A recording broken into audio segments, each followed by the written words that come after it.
Hello friends. मेरे अपने 5 साल के एक्सपीरियंस में मैंने ये अक्सर देखा है कि स्टूडेंट्स को एमसीक्यू टाइप ऑफ क्वेश्चंस में डिफिकल्टी आती है और जिसकी वजह से उनका स्कोर कम रह जाता है। आज की इस वीडियो में मैं आपको 5 स्टेप स्ट्रेटजी एक्सप्लेन करूंगा जिससे कि आपके एमसीक्यू बिल्कुल आसान हो जाएंगे। और मेरी साथ में यह भी सलाह है कि इस वीडियो का पूरा लाभ उठाने के लिए आप इसको आखिरी तक देखें। सो फ्रेंड्स, मैंने जैसे आपको मेंशन किया था इंट्रोडक्शन में कि 5 स्टेप्स बहुत जरूरी हैं एमसीक्यूज को इजीली सॉल्व करने में। तो हम यहाँ पे इनको थोड़ा देख लेते हैं।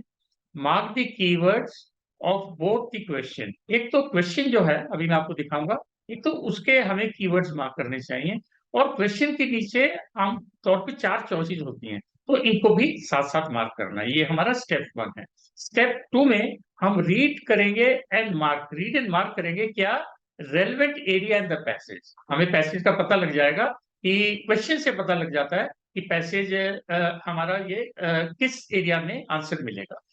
थर्ड स्टेप में हम कंपेयर करेंगे कीवर्ड्स को इन द फर्स्ट चॉइस, जो हमारा फर्स्ट चॉइस है क्वेश्चन का, along with the passage.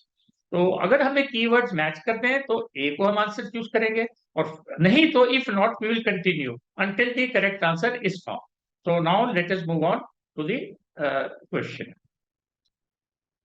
So friends, मैंने आपके सहूलियत के लिए पहले से मार्क कर रखे हैं, लेकिन मैं बताऊंगा कि पहले स्टेप में मार्क आप कीजिए ये वाला $1,000,000 क्वाड्रेंट, और आप मार्क कीजिए underline the writers view point. इससे हमें पता लग गया क्वेश्चन क्या मांग रहा है, और $1,000,000 क्वाड्रेंट जो है उससे हमें इजिली हम लोकेट कर लेंगे पैसेज।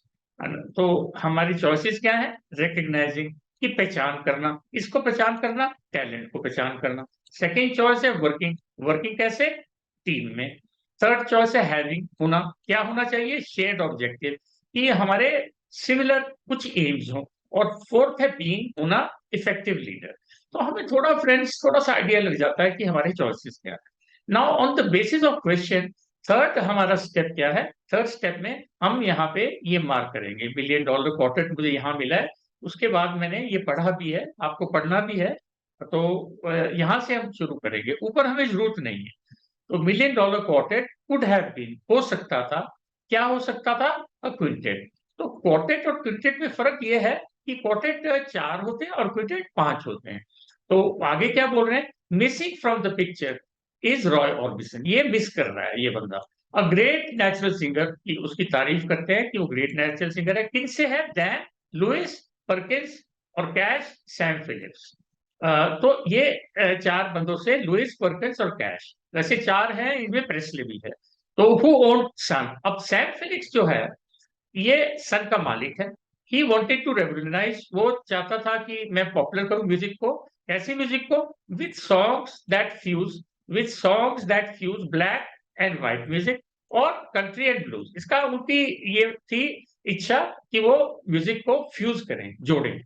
तो Presley, Cash, Perkins and Lewis, अब ये जो 4 हैं Perkins and Lewis, instinctively they understood, उनको पता लग गया कि फिलिप्स एम्बिशन, कि फिलिप का क्या एम्बिशन है, एंड बिलीव्ड इन।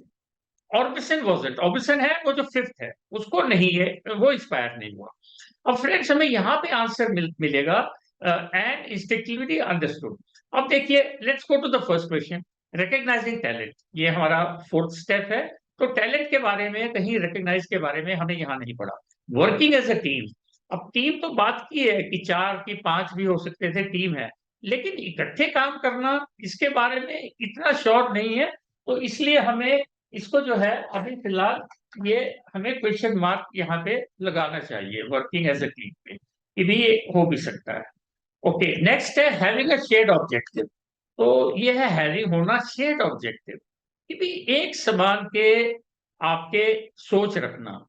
तो यहाँ पे हमने क्या पढ़ा है कि Presley, Cash, Perkins and Lewis instinctively, instinctively means एक साथ उन्होंने ये समझा कि फिलिप्स का जो एम्बिशन है, और उसमें उनको विश्वास था, विश्वास होना। इसका मतलब कि ये आंसर तो हैविंग अ शेयर्ड ऑब्जेक्टिव है।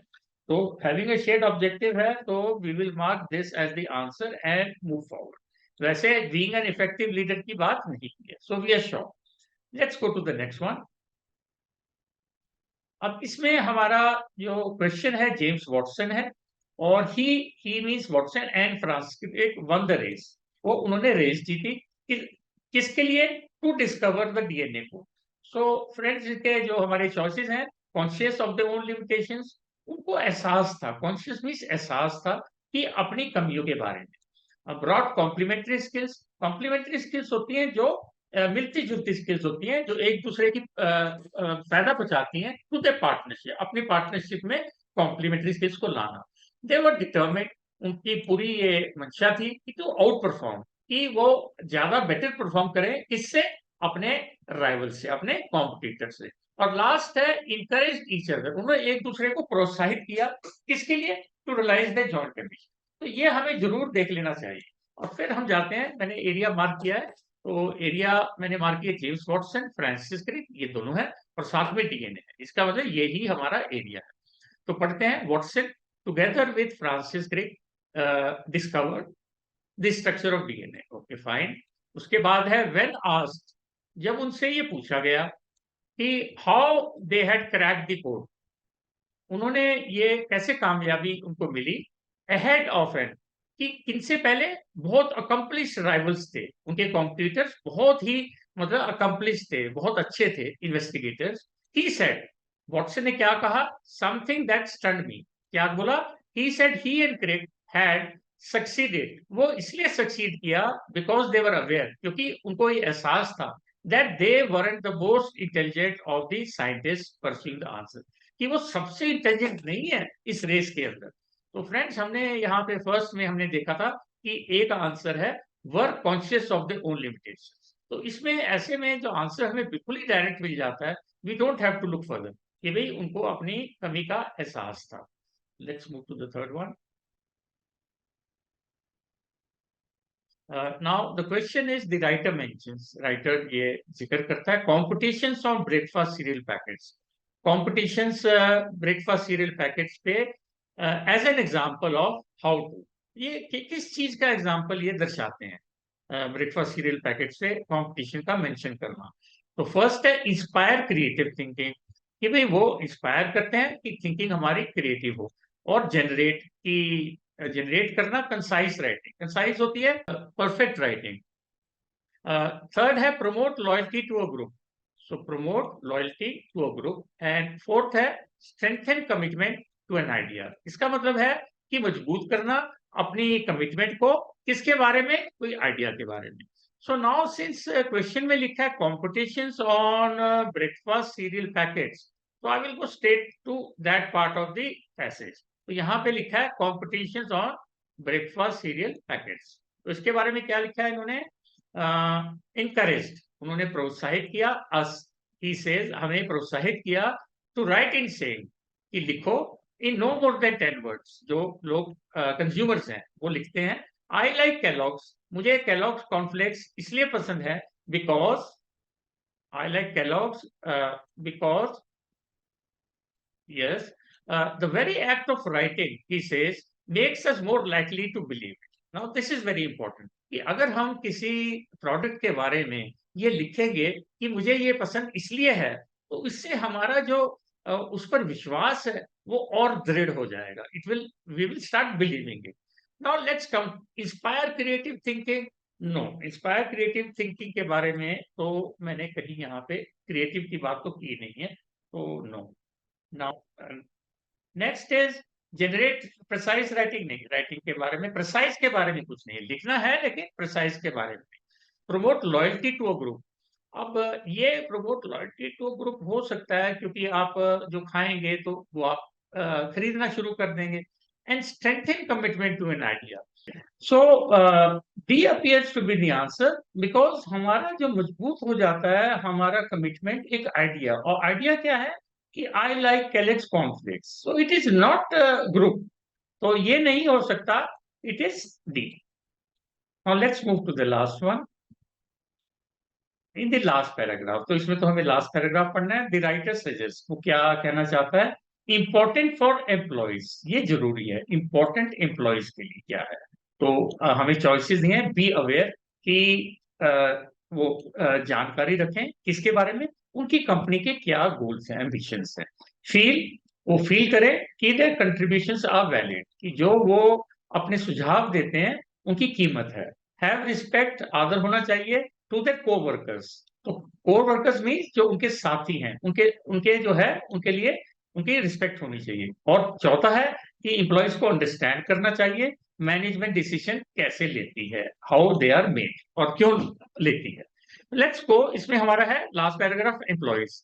तो मैंने एरिया पढ़ा जब, तो मुझे लगा कि ये इंपॉर्टेंट है। सियालदी सेज, तो सियालदिनी says leaders should encourage, leaders को प्रोत्साहित करना चाहिए, एनकरेज एवरीवन, सभी को, टू कंट्रीब्यूट। कंट्रीब्यूट मैंने कहीं वर्ड पढ़ा था कंट्रीब्यूशन, तो कंट्रीब्यूट योगदान, एंड साइमल्टेनियसली, साइमल्टेनियसली का मतलब है साथ साथ, एश्योर, उनको एश्योर करना चाहिए ऑल कंसर्न, सारों को, दैट एवरी रिकमेंडेशन, कि जो भी वो अपनी रिकमेंडेशन देंगे, सलाह देंगे, वो इंपॉर्टेंट है to making the right decision, and will be given full attention, और उसको पूरा ध्यान दिया जाएगा।